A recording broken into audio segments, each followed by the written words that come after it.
So we come to number 8 of the 18 form qigong sequence, gazing at the moon, or with the motion it's turn to gaze at the moon. Heard it called, again, a lot of similar names within Pacific forms. We've got the 8 brocades in the 18 form qigong sequence added on, and a 9 form at the end, well, learned from the Himalayas. So basically 35 in all. So with this 8 added to the 8, so this is like the 16th of the 35. You can do this singly or separately, because we're going right into the breath. That's the most important thing. Again, they're all linked to organs within the traditional form. This one, within the traditional form, is linked to the spleen, bladder, pericardium, which is like the heart lining, and the gallbladder, the spleen, liver. But I'm a great believer it will help every organ, cell, sinew of the body. We're not going down the traditional route. Specifically within each move, they benefit each organ, which you know, I've done that, and it does, because you focus on that organ. You know, a lot of the bending ones will naturally hit the kidneys, opening out the chest ones will hit all the organs in the chest, etc.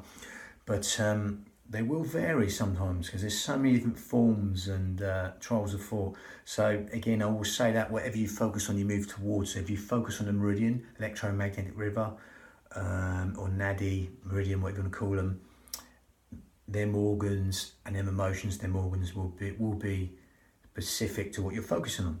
So it doesn't have to be completely set like the form. This is this organ, this is this motion, exactly like this in this sequence. That's why I'm playing around with them, because it's just movement, it's just mind candy, just playing around with them. And anything breath synchronized movement, vinyasa in Sanskrit, is good. And that will reach every single organ, cell, sinew of the body, believe me.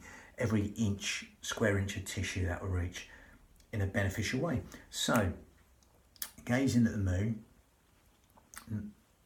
is a nice one.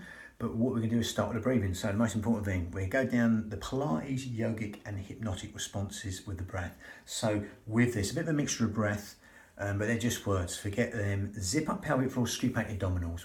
We straight away come into that Pilates setup. If you want to get an awareness before we start, thumb here, we're going to find the B line from the hip all the way around. We touch there. That's the B line in the body, bikini line, belt line, whatever you want to call that. And that's the end of the pelvic floor, okay? And that links onto our corset, our pelvic house, our girdle, strength from there, 3 layers deep, just all segmentally stabilising our spine, the transverse abdominis. So this is where they both attach, and they segmentally stabilise the spine. They go together. If you come to that B line again and you just cough or sneeze, you find corset comes on and the pelvic floor engages. Okay, so you can be safe in the knowledge they go together, but we're going to do it segmentally. We're going to zip up pelvic floor, scoop out your abdominals right now. You're going to breathe in through the nose and exhale through pursed lips. Okay, and as you do that, just follow that journey all the way out through the nose. I'll turn that light on.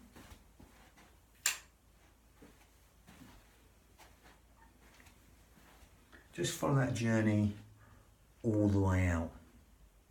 Okay, that's a bit bright. Breathing through the nose and exhaling through pursed lips. So you're sort of blowing out a candle as you zip up pelvic floor and scoop out your abdominals. That's going to naturally help us breathe into these lower lobes of lungs, your intercostals, the ribs, anywhere but the stomach. Okay.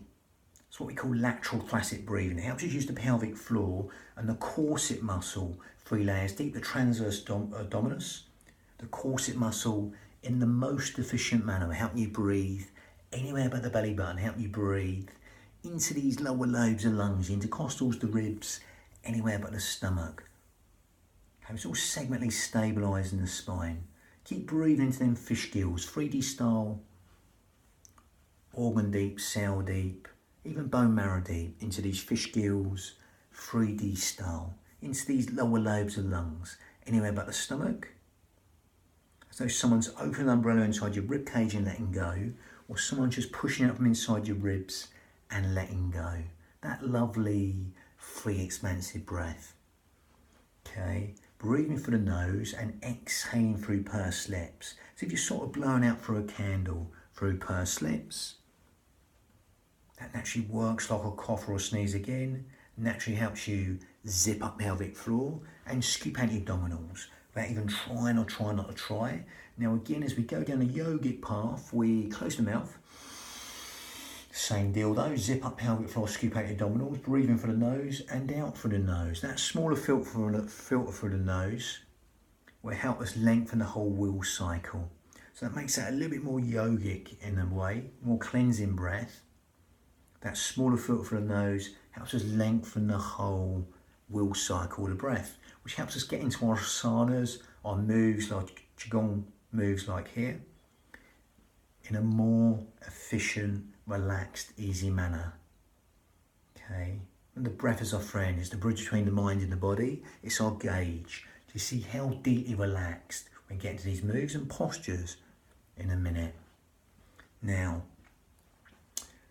that's become more yogic, but what we're going to do is go a little bit more hypnotic with that out breath. So we're going to take our mind to that out breath, and you will naturally feel that wants to fall longer than the in breath. So simply allow that to happen without even trying or trying not to try. Allow that to happen. And then we're going to consciously take our mind to that out breath. And when you consciously take your mind to that out breath, rather than that breath breathe you, you're going to breathe the out breath. You're going to consciously take your mind to that out breath and elongate it consciously. Quadruple it, double it, triple it, the out breath. Make it longer than the in breath. Okay, the in breath's conscious thought, the out breath is subconscious thought. So by extending the out breath longer than the in breath, we're encouraging sleep, digestion, rest, and relaxation, all on that lovely elongated out breath. Okay, that's going to help benefit the parasympathetic nervous system, which helps with sleep, digestion, rest, and relaxation. Even cellular communication is being benefited by simply elongating the out breath longer than the in breath. It's helping organ function, that process elimination, assimilation, all in the out breath. That health and renewal, all the housekeeping parts of the body you don't have to think about, which naturally happen, will be benefited in a more relaxed manner. The in-breath's conscious thought, the out-breath is subconscious thought. So allow that simplicity to relax the mind, safe in the knowledge that's relaxing you deeper and deeper. So again, we can stick with that little mix of breath, or if you want to make it slightly more yogically, more challenging, more advanced breath, you can go to Ujjayi breath, victorious breath in Sanskrit. We grip at the esophagus, and this will help us lengthen the whole wheel cycle again for this narrower channel, the esophagus. So we breathe in, you'll get this sound. It's shoulders down, so when I'll come up, and it's as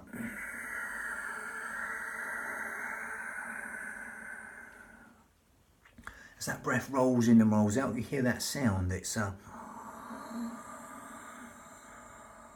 an exhale.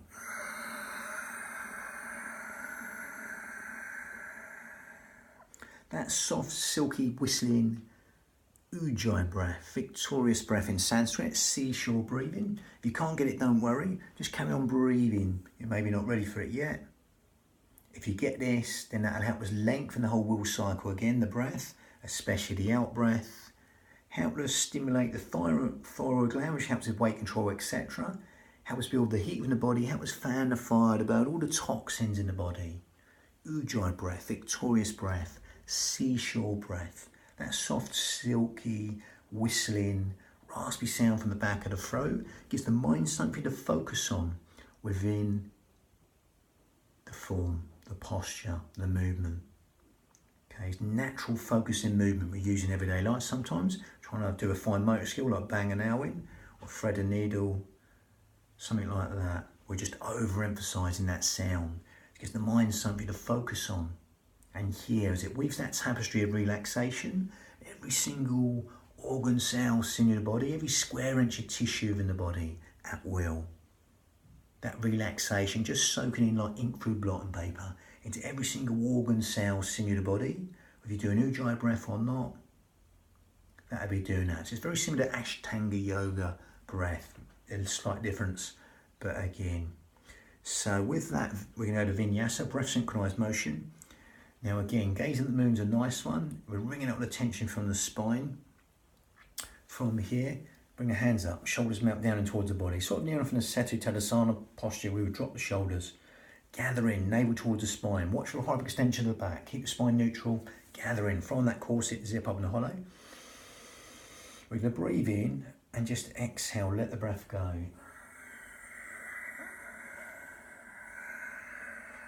I'm doing Ujjayi breath. If you can't get that, just do the elongated out breath as normal, like I've been doing it. In and out through the nose. If you get the Ujjayi breath, it'll sound like this.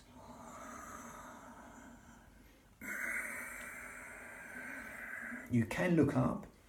That's going to, through Ajna, but don't hyperextend the neck. Look up through Ajna, the brow chakra there.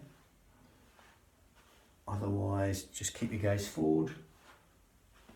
But again, don't overextend the neck. Just keep that shoulders over hips, head over shoulders, looking up for the eyebrows or not. Get any tension here. If you're overactive like me and these upper traps, allow these shoulders to drop. Now again, if you want to bring the feet in, you have a little bit of a pivot, totally optional. Gather in, zip up and hollow, same deal, breathe in. On the toe and pivot. There's a tiny pivot that has saved the knees, so you're not sort of jamming against the knees. And just elongate the out breath for as long as you like and start again, bringing out all that tension from the spine. Okay, imagine you've got a dirty cloth and you're wringing out all the tension, or wringing out a dirty cloth in a stream. Okay, that's us wringing out all the tension from our spine. Okay, if you get any tension in your shoulders, just drop them there and then start again. Gazing at the moon, really nice one. Yeah, that was number 8 of the 18 form qigong sequence. Number 18 in the whole 35, the 3 forms together. We got the pushing palms next. Okay, but that was gazing at the moon. Lovely. Bang. Just elongate that out breath. Long, be long.